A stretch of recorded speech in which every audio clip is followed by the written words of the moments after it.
मेरा जीवन कोरा कागज कोरा ही रह गया। ए ऊपर वाले, तूने मुझे किस कश्मोकश में डाल दिया है। पत्नी की सुनता हूँ तो माँ गुस्सा करती है, माँ की सुनता हूँ तो पत्नी मुंह फुला के बैठ जाती है। मैं तो दोनों के पीछे फंस के रह गया हूँ। माँ को भैया के पास छोड़ के आए हुए अभी मुझे सिर्फ एक महीना ही बीता था कि अभी माँ की कॉल आ गई कि मैं आ रही हूँ। मैं प्रिया को कैसे बताऊंगा, प्रिया फिर मुझसे फड्डा करेगी। पर मैं अपनी माँ को घर आने से तो नहीं रोक सकता। वो मेरी माँ है, उसने मुझे जन्म दिया है, ये उसी का घर है। वो जब चाहे आ सकती है। पर प्रिया, उसका जो इतना बड़ा मुंह बन जाता है, मुझसे झगड़ा करती है। सुबह से प्रिया मेरे पीछे पड़ी थी कि मुझे शॉपिंग करवाओ, रात में कहीं फिल्म देखने चलेंगे। अभी फिल्म की टिकट खरीद के लाया था कि माँ का फोन आ गया, सारा प्लान चौपट हो गया। लेकिन कुछ भी कहो, है तो वो मेरी माँ ही ना। अगर मेरे पास नहीं आएंगी तो कहाँ जाएंगी। मुझे प्रिया को ही समझाना होगा। प्रिया कोई छोटी बच्ची नहीं है। भैया बेगैरत हो सकते हैं कि अपनी पत्नी की बातों में आके माँ को यहाँ भेज दे, पर मैं बेगैरत बेटा नहीं हूँ। मैं माँ का लाडला बेटा हूँ और मैं माँ से बहुत प्यार करता हूँ। माँ मेरे पास ही रहेगी। मुझे घर जाके प्रिया से बात करनी होगी। माँ के लिए भोजन भी तो बनवाना है ना प्रिया से। पता नहीं जाएंगे प्रिया कैसे रिएक्ट करेगी। क्या हुआ जी? आप तो मार्केट गए थे, इतनी जल्दी लौट आए। आपके हाथ भी खाली हैं। ओह अच्छा, आप अपना वॉलेट ले जाना भूल गए होंगे। आजकल आप बहुत ज्यादा चीजें भूलने लग गए हैं। लगता है आपको बादाम खिलाने पड़ेंगे। आपको पता है दीदी का फोन आया था। दीदी जी तो विंटर वेकेशन के लिए दुबई जा रहे हैं। मैं दीदी से कहा है कि हम भी दुबई आ रहे हैं। इस बार हम भी विंटर वेकेशन के लिए दुबई चलते हैं। अच्छा है, साथ जाएंगे, मजा आएगा। प्रिया, हर वक्त घूमने की बातें करती हो, कभी घर को संभालने की भी बातें कर लिया करो। इस बार हम विंटर वेकेशन में कहीं नहीं जा रहे। हम यहीं रहेंगे अपने घर में। और हाँ, मैं तुम्हें ये बताने के लिए आया था कि भैया का फ़ोन आया था। भैया माँ को लेके आ रहे हैं। माँ अब हमारे पास ही रहेगी। माँ थोड़ी देर में यहाँ पहुँच जाएगी। तुम ऐसा करो, जो माँ को खाने में पसंद है वो जल्दी जल्दी माँ के लिए बना लो। तुम्हें पता है सफ़र में इंसान थक जाता है, वो चाहता है कुछ खाना वाना खा के आराम करे। और हाँ, माँ का रूम भी साफ़ करवा देना। मैं आपको बता देती हूँ, माँ की देखभाल मैं नहीं करूंगी। ये क्या आपकी माँ ने डायबाजियां लगा के रखी हुई है? अभी गए हुए हमको यहाँ से एक महीना नहीं गुजरा और फिर से माँ आ रही है। मैं माँ की नौकर नहीं हूँ। भैया को बोले थोड़ी जिम्मेदारी वो भी उठाए माँ की। माँ सिर्फ आपकी नहीं है। भैया लोग हर वेकेशन में घूमने चले जाते हैं और माँ को हमारे यहाँ फेंक के चले जाते हैं। मैंने भी अपनी दीदी से कह दिया है कि इस बार हम भी विंटर वेकेशन दुबई में मनाएंगे। मैं नहीं जानती, आप जाइए हमारी टिकट बुक करवाइए, मैं पैकिंग शुरू करती हूँ। लगता है प्रिया तुमने मेरी बात सुनी नहीं। मैंने अभी तुमसे क्या कहा है कि हम घूमने के लिए कहीं नहीं जा रहे। माँ हमारे पास आ रही है और अब से हमारे पास ही रहेगी। अब आगे से मुझे कोई बहस नहीं चाहिए। जैसा कह रहा हूँ वैसा करो। माँ की पसंद के भोजन बनाओ, थोड़ी देर में माँ आ जाएगी। मैं कोई नौकरानी नहीं हूँ कि आप मुझे हुक्म देंगे और मैं आपके हुक्म का पालन करूंगी। अभी बच्चों की समर वेकेशन की छुट्टियां आई थी। मैंने पूरी प्लानिंग की थी कि हम घूमने के नॉर्दर्न एरिया जाएंगे, पर आपकी माँ आ गई। मैंने सब्र किया। प्रिया, तुमने क्या लगा के रखा है मेरी माँ आ गई मेरी माँ आ गई? वो तुम्हारी कुछ नहीं लगती है। भैया भाभी बच्चों को लेके विंटर वेकेशन में यूके जा रहे हैं। अब तुम खुद ही बताओ कि माँ कहाँ जाएगी। माँ के दो ही तो बेटे, एक मैं और एक भैया। और ये मेरी माँ का घर है। मैं अपनी माँ को यहाँ आने से नहीं रोक सकता। प्रिया, तुम जितनी जल्दी इस बात को समझ लो ना, तुम्हारे लिए अच्छा होगा। आगे से मुझे कोई बहस नहीं चाहिए। तुम मेरी सी पत्नी नहीं हो, माँ की बहू भी हो। इस कर्तव्य से तुम्हारा पूरा हक है कि तुम माँ की सेवा करो। आप मुझे मत सिखाइए कि मेरे क्या कर्तव्य हैं। मुझे सब पता है। क्या मेरा हक नहीं बनता कि मैं भी छुट्टियां मनाने के लिए बाहर घूमने जाऊं? भैया भाभी का अच्छा है, विंटर वेकेशन हो या समर वेकेशन, माँ को हमारे यहाँ छोड़ के चले जाते हैं खुद घूमने के लिए। और आप भैया से कुछ नहीं कहते। भैया से कह देते ना कि माँ को कुछ दिन अपने पास रख ले, हम घूम के आएंगे, फिर माँ को यहाँ छोड़ जाए। मैं कौन सा मना कर रही हूँ? क्या माँ को कभी अपने पास नहीं रखेंगे? आप कभी अपनी मर्जी नहीं चलाते। मेरे सिवा सबकी बात मानते हैं। वो मेरे बड़े भैया हैं। बड़े भैया बाप समान होते हैं। मैं बड़े भैया से कोई बहस नहीं कर सकता। बड़े भैया का हुक्म सर आंखों पे। माँ कुछ देर में आ जाएगी। अपना मूड सही करो और माँ के आने की तैयारियां करो। घूमने के लिए सारी उम्र पड़ी है, कभी भी घूम लेंगे। अब मुझे यूं ही घूमती रहोगी या घर के कामों में भी लगोगी? माँ के लिए गाजर का हलवा भी बना देना। मैं आपको बता देती हूँ, मैं कुछ भी नहीं करने वाली। प्रिया, अगर तुमने अपनी जिद नहीं छोड़ी और मेरी बात नहीं मानी ना, तो मैं तुम्हें बता देता हूँ, मैं ये घर छोड़ के चला जाऊंगा और फिर कभी लौट के नहीं आऊंगा। फिर तुम संभालती रहना अपने बच्चों को खुद अकेली। जब तुम मेरी बात नहीं मान रही तो मैं तुम्हारा कहना क्यों मानूं? मैं तुमसे मांगी कह रहा हूँ, बस कुछ दिनों में विंटर वेकेशन की छुट्टियां खत्म हो जाएंगी और भैया वापस आ जाएंगे। माँ फिर भैया के पास चली जाएगी। माँ का मेरे और भैया के अलावा दुनिया में कोई भी नहीं है और माँ ने मुझे बहुत लाड प्यार से पाला है। आपकी माँ का वजूद मेरे सीने में कांटे की तरह चुभता है। जब से मेरी शादी हुई है, मैं आपकी माँ को ही संभाल रही हूँ। उसके अलावा इस शादी ने मुझे दिया ही क्या है? हर लड़की का सपना होता है शादी के बाद अपने पति के साथ घूमना, लेकिन जब से मेरी शादियां हुई हैं, मुझे जिम्मेदारियों में जकड़ दिया गया है और आगे से अपनी बात रखना भी चाहो तो मुंह बंद करवा दिया जाता है। मेरी जिंदगी की सबसे बड़ी भूल थी आपके साथ शादी करना। मुझे आपके साथ शादी करनी ही नहीं चाहिए थी, और कहते हैं ना, ये रिश्ते आसमानों में बनते, मेरा नसीब आपके साथ ही लिखा था। तुम ये बातें किसको सुना रही हो? अगर तुम मेरे साथ खुश नहीं है तो चली जाओ, मैं तुम्हें नहीं रोकूंगा। प्रिया, तुमने इतनी छोटी सी बात का राय का पहाड़ बना दिया। मैं तुमसे कह तो रहा हूँ कि जब माँ चली जाएगी, तुम जहाँ कहोगी मैं तुम्हें घुमाने के लिए ले जाऊंगा। तुम तो छोटे बच्चों की तरह जिद कर रही हो कि आज से पहले मैंने कभी तुम्हारी कोई विश पूरी नहीं की। मैं इतना बुरा पति हूँ? पर आपने कभी अच्छा पति होने का सबूत भी तो नहीं दिया ना, ना कभी मेरी साइड ली। आपकी माँ के साथ जब भी कुछ होता है हमेशा कसूरवार मुझे ही ठहराया जाता है, चाहे फिर उसमें मेरा कोई दोष हो ना हो। आज मैंने आपसे इतनी सी बात क्या की, आपने घर छोड़ने की बात कर दी। किसी ने सच कहा है कि औरत का अपना कोई घर होता ही नहीं है। शादी से पहले जिस घर में रहती है वो बाप का घर होता है, और शादी के बाद वो पति का घर कहलाता है। औरत का अपना कोई वजूद नहीं है। मैं जब भी आपके सामने अपनी कोई बात रखती हूँ, आप मुझे छोड़ने की धमकी देते हैं। प्रिया, मुझे माफ कर दो, मैं शर्मिंदा हूँ, पर मैं क्या करूँ? तुम हर वक्त मुझसे बहस करती हो। मैं तुमसे कितनी बार कहा है कि माँ के लिए मैं कुछ नहीं सुन सकता। माँ मेरी जन्नत है, उसने मुझे पैदा किया है, इस काबिल बनाया है कि आज मेरे पास सब कुछ है। अगर माँ उसको कुर्बानी ना देती तो शायद मेरे पास कुछ ना होता, मैं खाली हाथ होता। फिर तो तुम भी मुझसे शादी नहीं करती ना प्रिया। प्रिया देखो, माँ आ गई, माँ को नमस्ते कहो। नहीं बेटा, ऐसी कोई जरूरत नहीं है। कैसी हो बहू? माँ मैं ठीक हूँ, आप कैसी हैं? प्रिया, तुम माँ के साथ बैठो, माँ के साथ गपशप लड़ाओ। माँ का बहुत ध्यान रखना, सर्दी काफ़ी बढ़ गई है। मैं सोच रहा हूँ माँ के लिए कुछ गर्म कपड़े लेता हुआ हूँ। माँ को शॉल भी बहुत पसंद है। मैंने देखा है आजकल ऊन की बड़ी अच्छी शॉलें आ रही हैं। मैं माँ के लिए कुछ शॉपिंग करके आता हूँ। प्रिया, तुम्हें गर्म शॉल चाहिए? नहीं, मुझे कुछ नहीं चाहिए। प्रिया, खाने पे मेरा इंतजार नहीं करना। माँ को खाना खिला के माँ को आराम के लिए कमरे में छोड़ देना। हो सकता है मुझे आते हुए देर हो जाए। और हाँ, मुझे याद आया कि माँ सफ़र में काफ़ी थक गई है।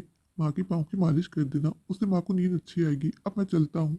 माँ, तुम्हारे यहाँ आने से प्रिया बहुत खुश है। बहू को देख के ऐसा लग तो नहीं रहा कि मेरे यहाँ आने से बहू बहुत खुश है। बहू ने तरबूज के बराबर मुंह फुलाया हुआ है। खुश लोग क्या ऐसे होते हैं? नहीं माँ, ऐसी बात नहीं है। वो सुबह से काम में लगी हुई थी ना, शायद थकावट की वजह से थक गई होगी। तू तो रहने दे बेटा, हर बार बहू की साइड लेने आ जाता है। बहू, मेरा बेटा बहुत बोला है, तेरी बातों में आ जाता है, पर वो ये नहीं जानता कि मैं तुझे बहुत अच्छे से पहचानती हूँ। मुझे पता है कि मेरे यहाँ आने से तू बिल्कुल भी खुश नहीं है। तेरा चेहरा सब बता रहे। माँ जी, क्या बात है, आजकल आप चेहरे भी पढ़ने लग गई हैं? ये तो मुझे पता ही नहीं था। लेकिन माँ जी, आपने बात तो 100% सही कही कि आपके यहाँ आने से मैं बिल्कुल भी खुश नहीं हूँ। अभी आपको यहाँ से गए हुए 1 महीना भी नहीं हुआ था, आप तो फिर से यहाँ लौट आई। लगता है माँ जी कि आपकी बड़ी बहू भी आपको कुछ ज्यादा पसंद नहीं करती। जब गीता भाभी का मन करता है आपको यहाँ भेज देती है, अपनी जान छुड़ा लेती है आपसे। माँ जी, आपके बुढ़ापे को देख के मेरा बड़ा मन दुखता है। आपको कोई भी अपने पास रखना नहीं चाहता। हाय, क्या किस्मत पाई है। बहू, आज तेरी ज्यादा जबान नहीं चल रही। तू ये मत भूल कि ये मेरे बेटे का घर है, और मेरा बेटा मुझसे बहुत प्यार करता है, मेरी हर बात पे विश्वास करता है। तुझे पता है बहू, मेरा बेटा मुझसे इतना प्यार करता है कि अगर मैं उससे कहूँ कि तुझे इस वक्त हाथ पकड़ के घर से बाहर निकाल दे, तो वो एक दफा भी नहीं सोचेगा, तुझे यूं ही घर से बाहर निकाल देगा। इसलिए बच के रहे मुझसे। माँ जी, आपको आता ही क्या है अपने बच्चों का घर बर्बाद करना। आप भूल गई, आपने विजय भैया की पहली शादी में यही तो किया था। विजय भैया की पहली पत्नी कितनी अच्छी, कितनी सुगर थी, पर वो आपकी आंख का कांटा थी। आपको भाभी का वजूद पसंद नहीं था। आपने विजय भैया से झूठ बोला और भैया का घर खराब करवा दिया। माँ जी, आपको क्या लगता है कि मुझे आपके काले चिट्टे के बारे में कुछ नहीं पता? मुझे आपकी एक एक चीज पता है। बहू, बस बहुत बोल लिया तूने, अब बहुत सुन लिया मैंने। बहू, तू अपने मुंह से इतना मत बक कि मेरे सुनने की सहन शक्ति खत्म हो जाए और तेरे लिए मुश्किल खड़ी हो जाए। फिर मैं गुस्से में आके कुछ ऐसा न कर जाऊं जो तेरे लिए किसी की आवाज से कम ना हो। लगता है बहू, तूने मेरे ऊपर बहुत रिसर्च करके रखी हुई है। फिर तो तुझे ये भी पता होगा कि मेरा बेटा मेरा कितना दीवाना है। मैं एक बार जो भी उससे कह दूं ना, वो मेरे हुक्म का पालन करता है। इसलिए मैं कहती हूँ कि मुझे सॉरी बोल। आपको सॉरी बोले मेरी जूती। सासू माँ, आप तो सच में बहुत आसान फरामोश हैं। जब से मैं विवाह करके इस घर में आई हूँ, आपकी सारी जिम्मेदारियां मैंने उठाई हैं। आप मेरा एहसान मानने के बजाय मुझे धमकियां दे रही हैं। सासू माँ, आपने मेरे हाथ का नमक खाया है, एटलीस्ट उस नमक का पास तो रखिए। अभी आप अपनी बड़ी बहू के पास से रह के आ रही हैं, देख लिया ना उसने आपकी कितनी सेवा की है। और सासू माँ, आपको ये भी पता है कि आपकी जबान कितनी लंबी है। जब एक बार चलना शुरू होती है तो थमने का नाम ही नहीं लेती। सासू माँ, एक मैं ही हूँ जो आपको बर्दाश्त कर रही हूँ। बहू, मैं तुझे आखिरी चांस दे रही हूँ कि मेरे बेटे के घर आने से पहले पहले मुझे सॉरी बोल दे, वरना तो बहुत पछताएगी बहू, बहुत। आज तूने अपनी सारी हदें पार कर दी। अगर तूने मुझे सॉरी नहीं कहा ना, तो मैं अपने बेटे के आते ही कहूँगी कि तूने मुझे घर से निकाल दिया और मुझे कुछ खाने को भी नहीं दिया, मुझे कमरे में बंद भी कर दिया था। सासू माँ, आप इतनी बड़ी झूठी निकलेंगी ये तो मैं सपने में भी नहीं सोच सकती। आपको जो करना है कीजिए, मैं आपकी खाली पीली धमकियों से डरती नहीं हूँ। आप एक अच्छी सास तो बन नहीं पाई, आप एक अच्छी इंसान भी नहीं है। बहू बेगम, मुझे अच्छा इंसान बनने में कोई इंटरेस्ट नहीं है। मैं डाइन हूँ, डाइन। जब मैं अपनी एक बहू का घर खराब कर सकती हूँ ना, तो मैं तेरा घर भी खा सकती हूँ। मैं एक बार भी ये नहीं सोचूंगी कि तेरे दो बच्चे भी हैं। तूने मुझे सॉरी ना बोल के खुद अपने पाँव पे कुल्हाड़ी मारी है। अब तेरे साथ जो होगा ना, उसकी जिम्मेदार तू खुद होगी। आने दे मेरे बेटे को। सासू माँ आज आप मेरी नजरों से गिर गई हैं। जब से मैं बहू बन के इस घर में आई हूँ, मैंने आपकी दिल से सेवा की है, आपको हमेशा अपनी माँ माना, और आज आपने मेरी सेवा का मुझे ये सिला दिया। सासू माँ, सासू माँ, आप तो एक नागन से ज्यादा जहरीली निकली। नागन भी जब घर डसती है ना, तो 8 घर को छोड़ के घर डसती है। आपने अपना ही घर डस लिया सासू माँ। जिस घर में आप जैसी माएँ हो ना, वो कभी अपने बच्चों का घर बसने ही नहीं देती। बहू, तुझे जो बोलना है बोल। तेरा इस वक्त यही हाल है कि किसी आनी बिल्ली खंबा नोचे। मुझे कोई दुख नहीं है, तू ये सब कुछ डिजर्व करती थी। अब मेरे बेटे को आने दे। मैं अपने बेटे से यही कहूंगी, तूने मुझे घर से निकाल दिया, अब तो तमाशा देखना। बहू, अब तू अपनी उल्टी गिनती गिनना शुरू कर दे। टिक टिक टिक टिक। माँ, आप दोनों इस वक्त क्या कर रही हो? माँ, बेटा, माँ क्या हुआ? बेटा, बहू ने मुझे घर से निकाल दिया और कहा कि ये मेरा घर है, मैं यहाँ नहीं रह सकती। प्रिया, तुम मेरी माँ से इस तरह कैसे बात कर सकती? क्यों? मैंने ऐसा कुछ भी नहीं कहा जी। आपकी माँ झूठ बोल रही है। प्रिया, मेरी माँ कभी झूठ नहीं बोलती। हाँ, मैं ही झूठी हूँ ना। आपकी माँ तो बस दूध की धुली है। मैं आपको सफाइयाँ दे ही क्यों रही हूँ? आपने आज से पहले कभी मेरी बात का विश्वास किया है जो आज आप मेरी बात का विश्वास करेंगे? हमेशा आपने अपनी माँ की बात मानी है, चाहे फिर आपकी माँ सच्ची हो या झूठी।